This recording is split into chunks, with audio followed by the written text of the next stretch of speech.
लोगों का lecture number 14 start करना है। और अभी तक हम लोग बुक का चैप्टर नंबर 10 जो है इनपुट एंड आउटपुट, उसी को कंटिन्यू कर रहे हैं। आज उसका लास्ट लेक्चर है। इसके बाद हम लोग नेक्स्ट में चैप्टर नंबर 11 स्टार्ट करेंगे।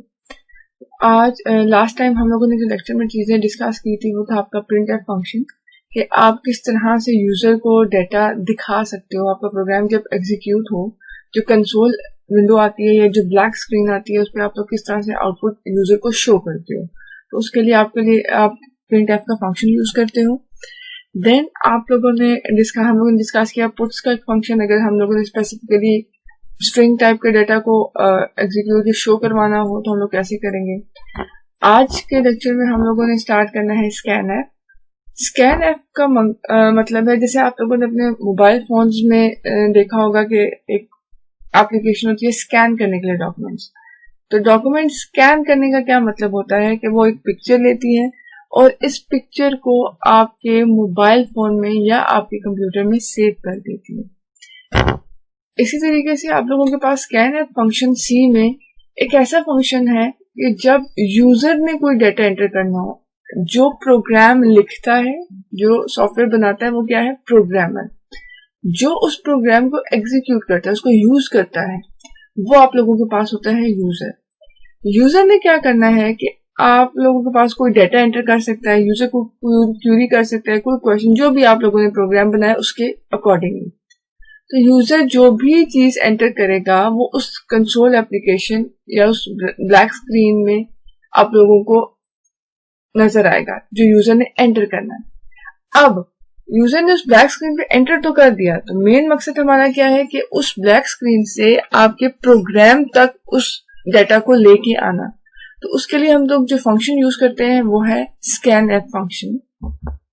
The scan app function is used to get input from the user. The input is stored in a variable in a specified format. तो सबसे पहले बात जो भी हम लोगों ने डिस्कस की वो कहती है द स्कैन ऐप फंक्शन, ये एक फंक्शन होता है, तो हमेशा याद रखना है जब भी यूज होगा ये इसके साथ ब्रैकेट्स होंगी। Is use to get input from the user, user से इनपुट लेने के लिए यूज होगा। The input is stored in a variable, जो भी यूजर ने इनपुट दिया, जो भी डाटा दिया, वो आप लोगों के पास किसी एक वेरिएबल में स्टोर होगा इन अ स्पेसिफाइड फॉर्मेट के अकॉर्डिंगली। फॉर एग्जाम्पल, आप लोगों यूजर ने अगर कोई इंटीजर टाइप का डाटा एंटर किया है तो उसके लिए डाटा जो है वो होल नंबर की फॉर्म में ही होगा। हम लोग उसके लिए जो फॉर्मेट को स्पेसिफाई करेंगे वो क्या होगा, %d। और इसके अलावा जिस वेरिएबल में उस डाटा को सेव करेंगे उसकी टाइप भी क्या होगी, इंट। तो आप लोगों के पास स्कैन ऐप फंक्शन यूजर से इनपुट लेने के लिए यूज होता है। जब यूजर इनपुट दे तो ये आप उस इनपुट को एक पर्टिकुलर वेरिएबल में स्पेसिफाइड फॉर्मेट में सेव करता है। अगर हम इसके सिंटेक्स पर फोकस करें तो सबसे पहले आप लोगों ने लिखना है स्कैन ऐप और इसके बीच में स्पेस नहीं देनी। देन ओपनिंग ब्रैकेट है आप लोगों के पास, फिर आएगी फॉर्मेट स्ट्रिंग। फॉर्मेट स्ट्रिंग अभी हम लोग उसको डिटेल में डिस्कस करेंगे कि ये आपके जो भी इनपुट डाटा यूजर देगा उसके फॉर्मेट को डिस्क्राइब करने के लिए। फॉर एग्जाम्पल, अगर यूजर ने इंटीजर टाइप का होल नंबर देना है तो इस फॉर्मेट स्ट्रिंग की जगह क्या आ जाएगा, %d।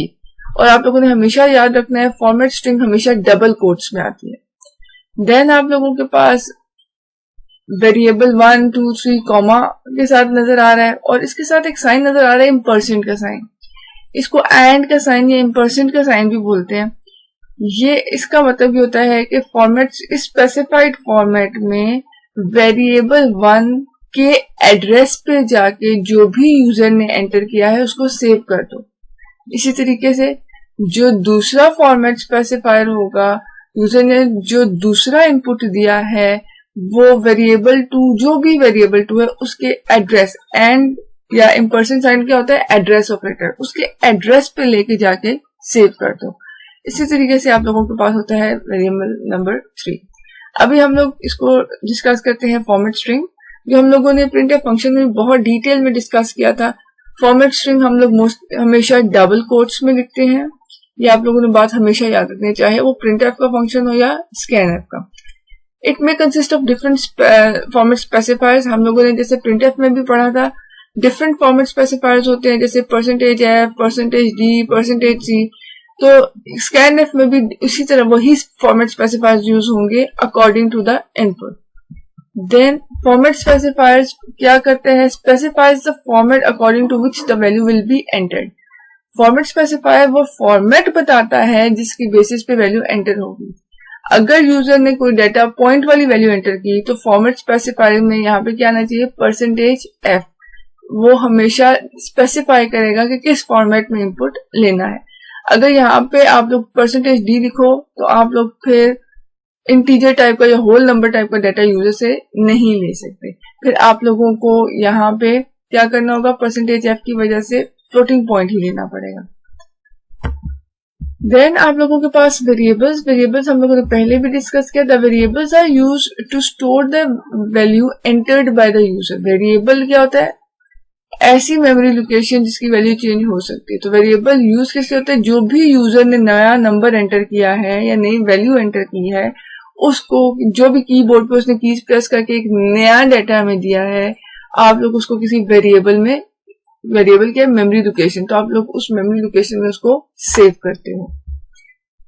आप लोगों के पास जैसे मैंने अभी पहले डिस्कस किया, द सिंबल एंड या % साइन इसको बोलते हैं, इंडिकेट करता है मेमोरी लोकेशन को वेरिएबल की। किसी भी वेरिएबल का जो एड्रेस है, एंड ये % साइन का मतलब ये होता है, इसको एड्रेस ऑपरेटर भी बोलते हैं। इसका मतलब होता है इस वेरिएबल के एड्रेस पे जाओ और जो भी यूजर ने इनपुट दिया है वो उस एड्रेस पे ले जाके सेव कर दो।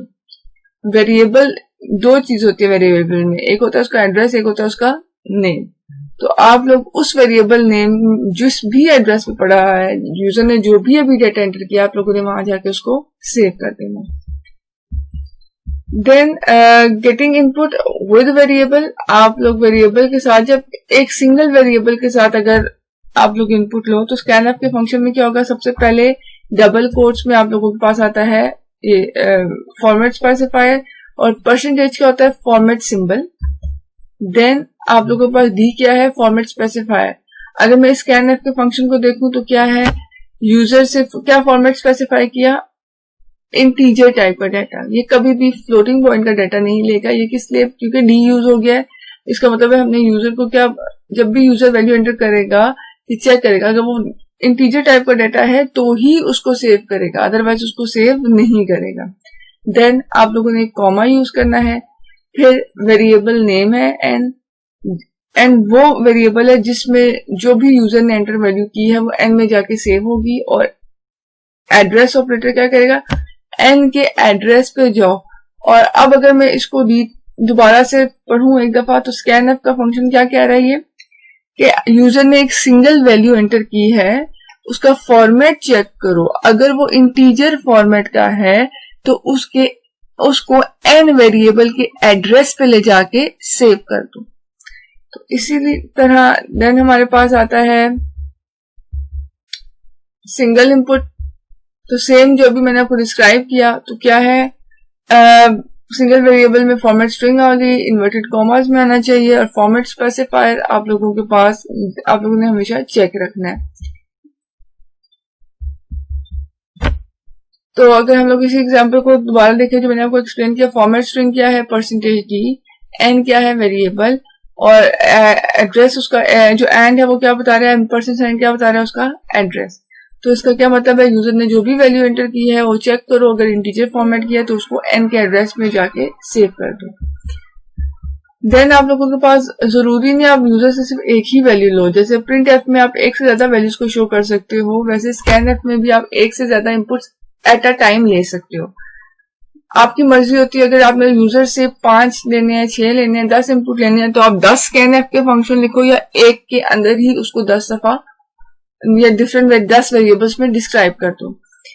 तो मल्टीपल वेरिएबल्स में आप लोगों के पास इनपुट जो है वो सेम होता है, सेम टाइम लेगा। तो आप लोगों के पास स्कैन एफ सबसे पहले अगर देखें तो हमेशा याद रखना है फॉर्मेट स्ट्रिंग डबल कोट्स में आएगी। अब हम लोग 2 वेरिएबल्स में डाटा, यूजर 2 इनपुट एंटर करेगा। पहला %d का क्या मतलब है, पहला यूजर जो भी इनपुट एंटर करेगा वो इंटीजर टाइप का होना चाहिए, और वो किस में सेव होगा, एन में, जो भी पहला लिखा हुआ है। फिर दूसरी वैल्यू वो जो भी एंटर करेगा वो फ्लोट पॉइंट में होनी चाहिए, डेसिमल पॉइंट के साथ होनी चाहिए, और वो किस में सेव हो जाएगी, m के एड्रेस में। एक बात जो आप लोगों ने फोकस करनी है वो ये कि कभी भी %d और %f के बीच में हमने कॉमा नहीं लिखना है। इन्वर्टेड कॉमास के अंदर अगर 10 भी वेरिएबल 10 भी फॉर्मेट स्पेसिफायर्स हैं तो आप लोगों ने स्पेसिस के साथ उनको सेपरेट करना है, आपने कॉमा नहीं करना लिखना। और उसके बाद इन्वर्टेड कॉमास क्लोज करने के बाद फिर कॉमा, और उसके बाद जितने भी वेरिएबल्स हैं उनके एड्रेस ऑपरेटर के साथ लिखना है और सबको कॉमा के साथ आप लोगों ने डिस्टिंग्विश करना है। तो सबसे पहले आप लोगों के पास यहाँ पे क्या हो गया, ये फॉर्मेट स्ट्रिंग। तो %d वाला किस में सेव होगा, n में, और f वाला किस में सेव होगा, m में। तो आप लोगों के पास इस फंक्शन में क्या है, इंटीजर इनपुट भी, यूजर दो टाइप की इनपुट दे रहा है। आप जब यूजर को बोलोगे ना एंटर करो वैल्यू, आपने हमेशा याद रखना है कि हर स्कैन को यूज करने से पहले एक प्रिंट एफ की स्टेटमेंट लाजमी लिखनी है ताकि यूजर को पता तो चले उसने क्या एंटर करना है। फॉर एग्जाम्पल, आप लोग जब ऑनलाइन फॉर्म्स एंटर करते हो तो लिखा आता है ना एंटर योर नेम, तब आपको पता चलता है कि मैंने इस जगह पे अपना नाम लिखना है। इसी तरीके से यूजर को कभी भी पता नहीं होगा कि आपने स्कैन एफ के फंक्शन में क्या फंक्शनैलिटी लिखी है, उसको नजर नहीं आता। तो आप प्रिंट एफ फंक्शन में सिर्फ उसको बताते हो कि आप लोग फॉर एग्जाम्पल मार्क्स एंटर करो जो 0 और 100 के बीच में हो, 100 से बड़ी वैल्यू ना हो। तो ये आप प्रिंट एफ में लिखोगे तो ही यूजर को पता चलेगा कि उसने डाटा क्या एंटर करना है। उसके बाद फिर स्कैन एफ के थ्रू आप वो डाटा एक्सट्रैक्ट आउट कर सकते हो। देन अगर हम लोग इस एग्जांपल में देखें तो फॉर्मेट स्ट्रिंग में %d किस में सेव करेगा, इंटीजर इनपुट है और n में सेव होगी। इसका मतलब है n की टाइप भी क्या होगी, इंट, और %f है, उसका मतलब है फ्लोटिंग पॉइंट है, और वो किस में सेव करेगा, m, और m जो है उसकी टाइप भी फ्लोटिंग पॉइंट होनी चाहिए। अगर हम लोग प्रोग्राम को देखें तो सबसे पहले आप लोगों ने लाइब्रेरी फाइल्स को इंक्लूड करना है, stdio.h और conio.h, मतलब सिंपल आप लोगों के पास इनपुट आउटपुट है, कंसोल इनपुट आउटपुट है, स्टैंडर्ड और कंसोल दोनों को ऐड करना है। देन मेन, फिर ओपनिंग ब्रैकेट। सबसे पहले एक वेरिएबल ले लिया फ्लोट के, तो बैकएंड पे देखिए तो एक मेमोरी लोकेशन रिजर्व होगी के नाम से और जिसकी टाइप क्या है, float. Then double M, backend पे एक मेमोरी हम लोगों ने ले ली m और उसकी टाइप क्या है, डबल। देन क्लियर स्क्रीन का फंक्शन जैसे हम लोगों ने पहले भी डिस्कस किया था, ये स्क्रीन को क्लियर करने के लिए यूज होता है। कोई भी पिछला रिमेनिंग आउटपुट आप लोगों की स्क्रीन पे नजर ना आ जाए इसलिए यूज होता है। देन आप लोगों के पास printf का फंक्शन, ये वो printf का फंक्शन है जो मैं आपको कहती थी आप लोगों ने लाइन लिखनी है, एंटर डिस्टेंस इन किलोमीटर। आप लोग जब तक यूजर को नहीं बताओगे कि वो क्या एंटर करे, उसको नहीं पता चलेगा कि आप क्या डिमांड कर रहे हो, वो क्या आपका स्कैन एफ फंक्शन किस तरह से काम कर रहा है, क्योंकि वो यूजर को नजर नहीं आता। तो हम लोगों ने यूजर को सबसे पहले क्या बताना है, enter distance in kilometre.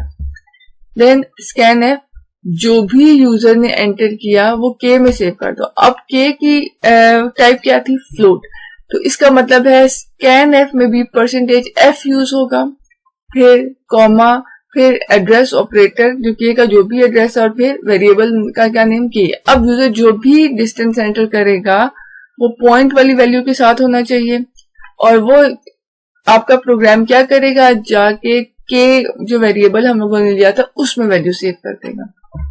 Then आप लोगों के पास m = k × 1000, के के अंदर जो भी वैल्यू है उसको 1000 से मल्टीप्लाई करके वापस रिजल्ट किसमें सेव कर दो, m में।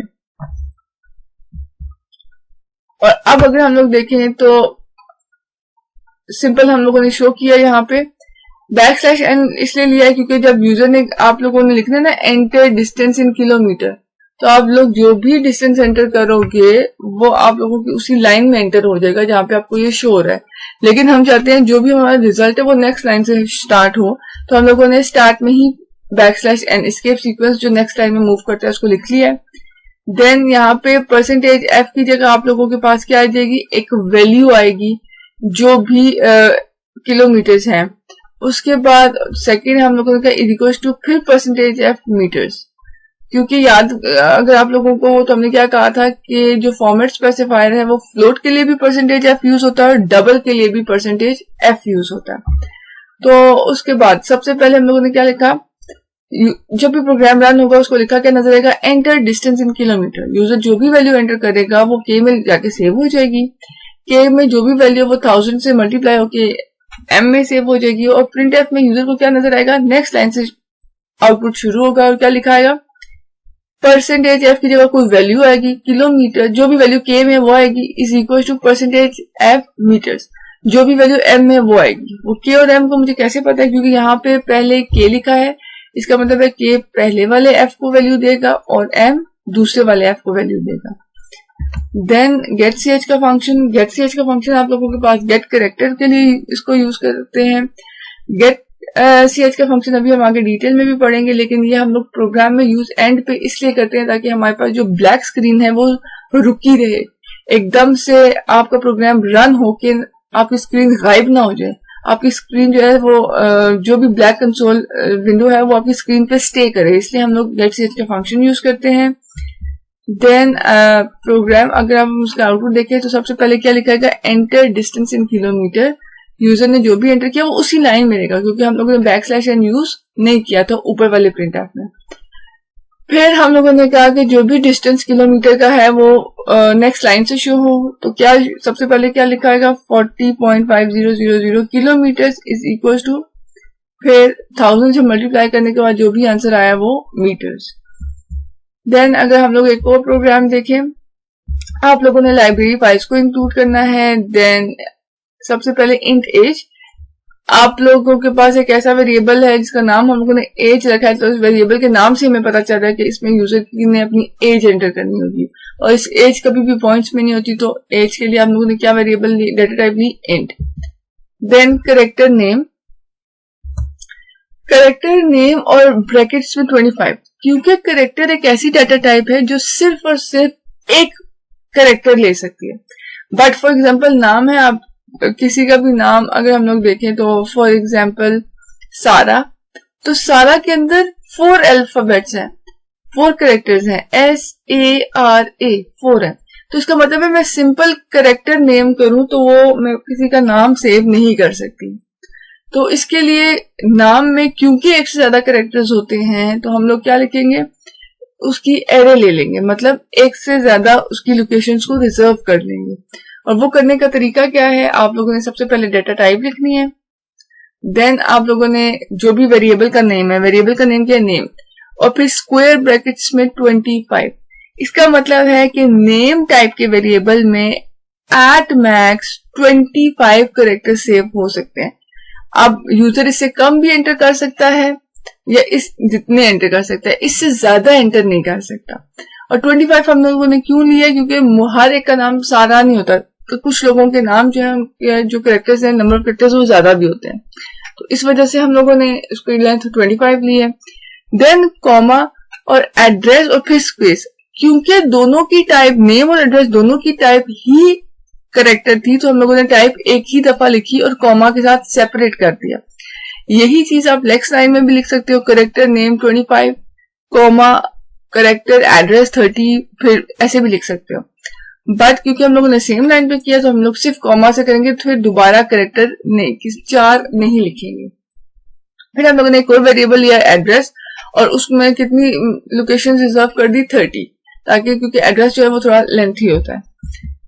देन क्लियर स्क्रीन के फंक्शन जो स्क्रीन को क्लियर करने के लिए यूज होता है। सबसे पहले यूजर को क्या लिखा आएगा, एंटर योर एज, तो यूजर को ब्लैक स्क्रीन पे क्या नजर आएगा, एंटर योर एज। फिर हम लोगों ने अब क्या करना है, स्कैन एफ का फंक्शन यूज करेंगे। यूजर जो भी एज एंटर करेगा वो प्रोग्राम में एज के वेरिएबल में हम लोगों ने सेव करनी है। अब एज वेरिएबल की डाटा टाइप क्या है, इंट। इसका मतलब है कि स्कैन एफ में क्या लिखाएगा, परसेंटेज डी इन्वर्टेड कॉमास में, फिर कॉमा एंड एड्रेस ऑपरेटर का साइन, और वेरिएबल का नाम क्या था, एज, और फिर टर्मिनेटर आप लोगों ने हर लाइन के एंड में मस्ट लिखना है। देन एंटर योर नेम, अब आप लोग नेम एंटर करना है, तो क्योंकि नेम आप लोगों के पास स्ट्रिंग है, अगर ये सिंपल कैरेक्टर CHR4 नेम होता तो ये एक अल्फाबेट था, तो आप लोगों के पास सिंगल कैरेक्टर होता तो परसेंटेज C यूज करते।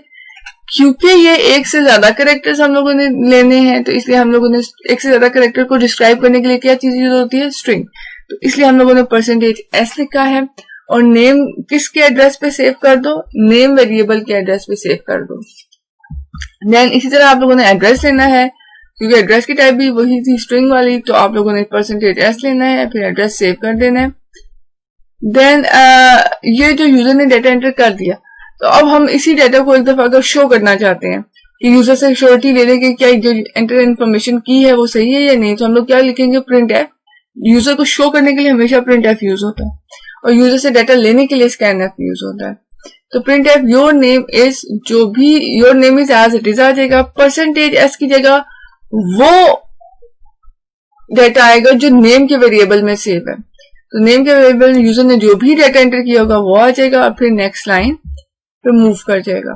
फिर योर एड्रेस इज, और फिर जो भी एड्रेस पे डेटा पड़ा है वो %s की जगह आ जाएगा, और फिर next line. Then your age is, और क्योंकि ये पास परसेंटेज के यहाँ पे डी जाएगा, देन आप लोगों के पास जो % डी जाएगा एज को शो करने के लिए, क्योंकि एज की टाइप क्या थी, इंट। और फिर हम लोगों ने गेट ch और प्रोग्राम क्लोज।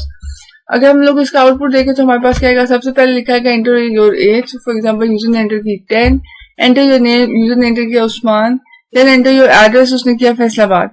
तो फिर एट द एंड क्या लिखा है, your name is as it is, और %s की वजह से यहाँ पे क्या आ गया, उस्मान। फिर एड्रेस की जगह क्या आ जाएगा, फैसलाबाद, और एज की क्या आ जाएगा, 10। देन अगर हम लोग एक और एग्जांपल डिस्कस करें तो सबसे पहले लाइब्रेरी फाइल्स को इंक्लूड करना है, मेन के फंक्शन को स्टार्ट करना है, ये बहुत जरूरी है, एटलीस्ट ये आप लोगों को मस्ट अब तक अपनी टिप्स पे होना चाहिए। फिर हम लोगों ने एक वेरिएबल लिया फ्लोट टाइप का जिसका नाम था, वेरिएबल का नाम क्या था, एवरेज।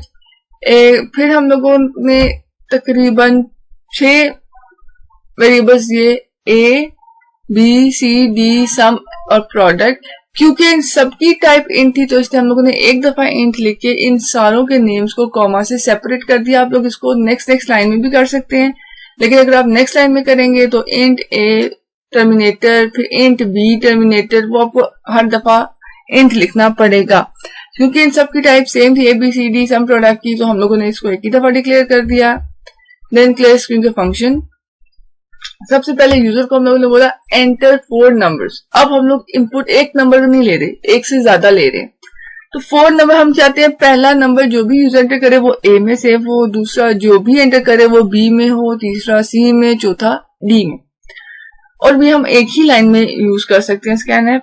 तो एक तरीका तो ये मेरे को एंटर फर्स्ट नंबर, फिर स्कैन एफ करूं और ए में सेव कर दूं, फिर एंटर सेकंड नंबर और स्कैन एफ और बी में सेव कर दूं। और बट एक ज्यादा ऑप्टिमल वे ये है कि हम लोग एक ही लाइन में भी कर सकते हैं। तो स्कैन एफ लिखना है, क्योंकि ए बी सी डी चारों की टाइप इंट है, तो फॉर्मेट स्पेसिफायर जो यूज होगा वो क्या होगा, %d। और याद रखना है कि फॉर्मेट स्पेसिफायर्स के बीच में कॉमा नहीं आएगा, स्पेस आएगी। तो अब हम लोगों ने क्या, इन्वर्टेड कॉमास में फॉर्मेट स्ट्रिंग में 4 फॉर्मेट स्पेसिफायर लिख दिया, क्योंकि चारों की टाइप सेम थी। तो सारों में क्या आएगा, %d और स्पेसिस के साथ, फिर कॉमा। जो भी यूजर पहला एंटर करे वो किसके एड्रेस पे सेव करो, ए के एड्रेस पे, दूसरा बी में, तीसरा सी के एड्रेस में, चौथा डी के एड्रेस में। देन सम, अगर हम लोग कैलकुलेट करना, यूजर ने जो भी वैल्यू एंटर की, ए बी सी डी के पास वैल्यू आ गई, तो ए बी सी डी की वैल्यूज को ऐड करके किसमें सेव कर दो, सम में। और प्रोडक्ट में ए बी सी डी की वैल्यू को मल्टीप्लाई करो और किसमें सेव कर दो, प्रोडक्ट में। देन एवरेज अगर देखनी है तो क्योंकि 4 वैल्यूज हैं तो सम डिवाइड बाय 4, तो हम लोगों ने एवरेज कैलकुलेट कर दी। देन आप लोगों के पास अगर हम लोग शो करना चाहते हैं सम ऑफ ऑल नंबर्स, जो सम किसके पास है, सम के वेरिएबल में, तो एज इट इज लिखा आएगा सम ऑफ ऑल नंबर्स, और %d की जगह वो वैल्यू आएगी जो सम के वेरिएबल में स्टोर होगी। देन इसी तरह आप लोगों के पास प्रोडक्ट ऑफ ऑल नंबर्स में भी और एवरेज में भी आप लोगों ने ये देखना है। यहाँ पे जो आपके जितनी भी प्रिसीजन थी वो सारी चीजें यूज हुई हुई हैं कि आप लोगों के पास अप टू 2 डेसिमल प्लेसेस में शो करें एवरेज को। तो अभी हम लोग देखते हैं इसके आउटपुट को। देन गेट ch का फंक्शन और क्लोज। तो सबसे पहले यूजर ने 4 नंबर एंटर किए, क्योंकि हम लोगों ने इनके बीच में कोई बैकस्लैश, याद रखना कि बैकस्लैश आप लोगों ने स्कैन एफ में लिखना होता है, एस्केप सीक्वेंसेस हमेशा प्रिंट एफ में यूज होंगे। देन आप लोगों ने 4 नंबर फॉर एग्जाम्पल यूजर ने एंटर किए 2 4 6 8, इन सब का सम आ जाएगा, प्रोडक्ट आ जाएगा और इन सब की एवरेज आ जाएगी। देन जो भी गेट ch के फंक्शन हम लोग अभी तक डिस्कस कर रहे थे, तो इसको गेट ch को क्या बोलते हैं, गेट कैरेक्टर बोलते हैं। ये सिंगल यूजर से सिंगल कैरेक्टर लेने के लिए यूज होता है। जब भी प्रोग्राम एग्जीक्यूट, ये जब भी फंक्शन एग्जीक्यूट होगा ना, ये वेट करता है कि कोई ना कोई कीबोर्ड की प्रेस हो। अगर जो भी की प्रेस होती है वो कभी भी स्क्रीन पे शो नहीं करता, ये सिर्फ और सिर्फ जब यूजर से कैरेक्टर लेने के लिए होता है। फिर आप प्रोग्रामर की मर्जी होती है, जो भी कैरेक्टर यूजर ने एंटर किया है वो आप किसी वेरिएबल में सेव करना चाहते हो या सेव नहीं करना चाहते हो, ये टोटली आप प्रोग्रामर की होती है। तो मोस्टली हम लोग जो यूज करते हैं इसको प्रोग्राम में गेट ch किसी वेरिएबल में सेव नहीं करते, हम लोग इसलिए यूज करते हैं कि जो भी, क्योंकि ये वेट करता रहता है जब तक यूजर कोई की एंटर ना करे, तो इसको लिखने की वजह से हमारी ब्लैक स्क्रीन एकदम से डिसअपियर नहीं होती। जब तक हम कोई की प्रेस ना करें ब्लैक स्क्रीन डिसअपियर नहीं होती।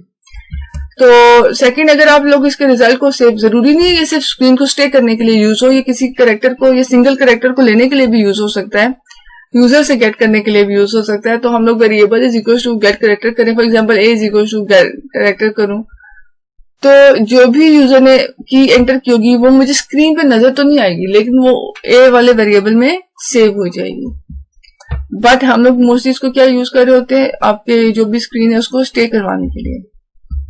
अगर हम प्रोग्राम देखें तो लाइब्रेरी फाइल्स को इंक्लूड करना है, आपको मेन को स्टार्ट करना है, कैरेक्टर सी, कैरेक्टर टाइप का एक वेरिएबल ले लिया जिसका नाम सी है। Then printf enter the character, सिर्फ यूजर को दिखाने के लिए एंटर द कैरेक्टर, ताकि यूजर को पता हो कि उसने कैरेक्टर एंटर करना। Then C is equal to get character, user ने जो भी की प्रेस करनी है गेट कैरेक्टर वो यूजर से लेके आएगा और किस में सेव कर देगा, सी में, और उसके बाद आप लोग सी से डाटा देख सकते हो कि यूजर ने क्या एंटर किया था। देन गेट ch और बंद, ये वाला जो नीचे वाला गेट ch है ये विदाउट, इसकी हमने सेव नहीं किया, ये सिर्फ स्क्रीन को स्टे करवाने के लिए यूज होता है। तो एंटर अ कैरेक्टर, तो यूजर ने जो एंटर किया था वो नजर नहीं आया, लेकिन फिर हम लोगों ने देखा कि सी में जाके क्या सेव हुआ, क्योंकि गेट कैरेक्टर में जब एंटर करो तो स्क्रीन पे नजर नहीं आता, बट हम देखना चाह रहे थे कि क्या एंटर किया, तो हम लोगों ने गेट कैरेक्टर के रिजल्ट को किसी और वेरिएबल में सेव कर दिया और फिर उस वेरिएबल को प्रिंट करवाया, गेट ch को प्रिंट नहीं करवाया। क्लियर हो गया। देन आप लोगों के पास एक और होता है गेट ch e फंक्शन, इसको गेट कैरेक्टर इको भी बोलते हैं। जो ई है इसका मतलब होता है इको। इसमें और गेट ch का काम सेम है, ये यूजर से वैल्यू गेट करने के, सिंगल इनपुट गेट करने के लिए यूज होते हैं। जो मेन डिफरेंस वो ये है कि जब हम लोग get character get ch use करते हैं तो जो भी कैरेक्टर यूजर ने एंटर किया होता है वो स्क्रीन पर नजर नहीं आता है, ठीक है, कि यूजर ने एंटर क्या किया। तो गेट ch e में वो कैरेक्टर जो यूजर ने जो भी की प्रेस किया वो नजर भी आती है, तो यूजर ने क्या चीज प्रेस की है। तो इसका सिंटेक्स भी सेम है, गेट ch सिर्फ एक ई का डिफरेंस है, और आप लोग इसके रिजल्ट को भी सेव भी कर सकते हो किसी वेरिएबल में और बाद में उसको यूज भी कर सकते हो। अगर हम लोग इसका प्रोग्राम देखें तो सिंपल लाइब्रेरी फाइल्स को इंक्लूड किया, main function, opening bracket, single character लिया, क्लियर स्क्रीन सेम है, एंटर किया यूजर ने कैरेक्टर, फिर गेट ch सी में सेव किया, फिर हम लोग आस्की कोड किया, क्योंकि हर कैरेक्टर का कोई ना कोई पीछे कंप्यूटर में कोड होता है, वो हम लोग कोड देखना चाह रहे थे, और वो कोड किस फॉर्म में होता है आप लोगों के पास, डी की फॉर्म में, इंट की फॉर्म में होता है। तो इसलिए हम लोगों ने इसके लिए क्या यूज किया, परसेंटेज डी। तो सबसे पहले इसको क्या लिखा हुआ नजर आएगा कि the ASCII code for %c की जगह क्या आएगा, जो भी यूजर ने कैरेक्टर एंटर किया है, और फिर उसके बाद जो भी %d क्या बताएगा, जो भी उसका नंबर है, जो भी इंटीजर फॉर्म है उसको वो शो करेगा। देन गेट ch आउटपुट को स्टे करवाने के लिए और 1, और यूजर ने ए एंटर किया तो उसका आस्की कोड क्या था 97, और इस तरह से आपको आउटपुट नजर आएगा। आप लोगों के पास एक और फंक्शन होता है गेट्स का फंक्शन, क्योंकि जैसे हम लोगों ने सिंपल स्कैन अप किया वो किसी भी टाइप के डाटा को एंटर कर सकता है, फिर गेट कैरेक्टर किया वो सिर्फ कैरेक्टर टाइप के डाटा को एंटर कर सकता है। इसी तरीके से सिर्फ एक सिंगल कैरेक्टर ना हो, एक से ज्यादा कैरेक्टर्स हो तो उनको क्या बोलते हैं, स्ट्रिंग। और अगर आप एक ऐसा डायरेक्टली कोई स्ट्रिंग जैसे नेम या एड्रेस हम लोग डायरेक्टली उनको लेना चाहते हैं, हमें पता है कि इसकी टाइप स्ट्रिंग है, हम लोग उसके लिए गेट्स का फंक्शन यूज करते हैं। गेट्स का फंक्शन जो है वो सिंपल आप लोगों के पास इनपुट लेता है यूजर से, सिंगल वेरिएबल में भी इसको स्टोर कर सकते हैं। फॉर एग्जांपल यूजर ने 10 कैरेक्टर्स एंटर किए वो तो 10 के 10 कैरेक्टर्स को एक सिंगल वेरिएबल नेम में सेव कर सकता है। नल कैरेक्टर % जो है ऑटोमेटिकली एंटर हो जाता है एंड पे, मतलब फॉर एग्जांपल 25 लोकेशन आप लोगों ने सेव कर ली, तो आपका जो भी आप लोगों ने नेम एंटर किया वो तो सिर्फ 5 कैरेक्टर से, तो वो ऑटोमेटिकली उसके एंड पे ना /o बैकेंड में मेमोरी में लिख देता है, जिससे उसको पता चल जाता है कि इसने इतनी ही मेमोरी यूटिलाइज की है, ये इतना ही नाम है। देन इसका सिंटेक्स क्या है, सिंपल गेट्स वेरिएबल। आप लोगों ने सिंपल यूजर को किया एंटर योर नेम, और उसके बाद आप लोग गेट्स का फंक्शन अगर यूज कर रहे हो तो आप लोगों ने सिंपल लिखना है गेट्स, और जो नेम का वेरिएबल है बस वो लिखना है। इसी तरीके से एंटर जो भी स्ट्रिंग एंटर कर रहे हो वो स्ट्रिंग आप लोग लिख सकते हो। फॉर एग्जांपल पाकिस्तान था तो str में क्या आ जाएगा, पाकिस्तान। और जैसे ही पाकिस्तान सेव हो जाएगा, क्योंकि स्पेसेस ज्यादा थी तो उसने क्या किया, पाकिस्तान जहां खत्म हुआ उसके साथ /o लिख दिया, ताकि 0 लिख दिया, ताकि उसको पता चल जाए कि ये पाकिस्तान जो भी आप लोगों की स्ट्रिंग थी वो यहीं तक थी। आप लोगों के पास होम टास्क है कि आप लोगों ने जितने भी प्रैक्टिस क्वेश्चंस हैं आप लोगों की बुक में गिवन है चैप्टर 10 के, सारी की सारी एग्जांपल्स को आप लोगों ने खुद से लिखना है, उनको ड्राई रन करना है, मतलब उनको रन करने को आउटपुट देखो किस तरह से आया है, उसको फिर टर्बो पे लिख के एग्जीक्यूट करके चेक करना है। और प्रैक्टिस करना मस्ट है, क्योंकि बहुत इंपॉर्टेंट है। जब तक आप प्रैक्टिस नहीं करोगे आप लोगों को ये लेक्चर्स जो हैं आप लोग को कोडिंग कर नहीं सकोगे। आपको लेक्चर उस रन टाइम पे तो समझ में आएगा, लेकिन बाद में आप लोग उसको भूल जाओगे, तो प्रैक्टिस लाजमी करनी है। आज के लेक्चर के लिए इतना ही। इससे रिलेटेड कोई भी क्वेश्चन है, कोई भी क्यूरी है तो आप लोग मुझसे पूछ सकते हो आपके डिस्कशन सेशन में। तो आज के लिए इतना ही। इंशाल्लाह अगले लेक्चर में हम लोग आप लोगों का चैप्टर नंबर 11 स्टार्ट करेंगे। Thank you.